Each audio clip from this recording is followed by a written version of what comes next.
des agressions sexuelles, il a toujours contesté un viol, jamais trouvé de traces de viol non plus de Sophie. Le juge d'instruction décide alors d'organiser une confrontation entre Ramiz et sa femme. Et ça paye.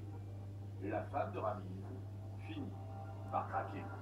La femme de Ramiz, elle parle sans doute parce qu'elle n'a plus peur de lui.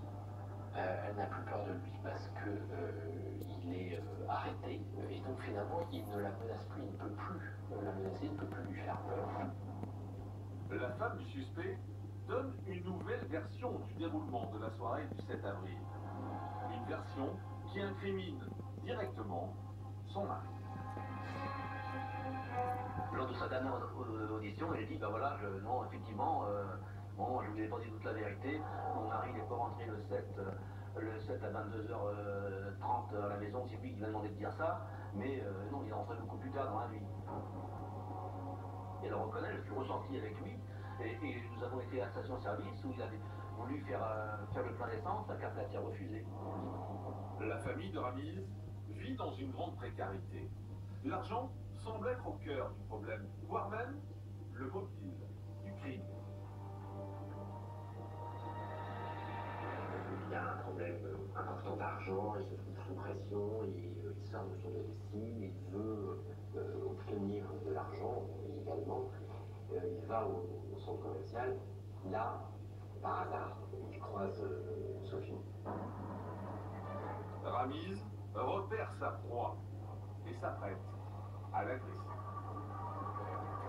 Il va à sa rencontre au moment où elle va rentrer dans son véhicule.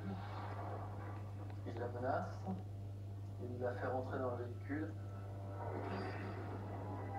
Sophie est prise au piège, prisonnière dans sa propre voiture, menacée par un inconnu qui semble particulièrement déterminé. Et là, elle va être partiellement dénudée, elle va être mise à l'arrière, elle va être ligotée. C'est le début du calvaire qui va durer au moins 3-4 heures. C'est à ce moment précis que Régis, le compagnon de Sophie, tente de la joindre. Ramiz laisse alors la jeune femme répondre.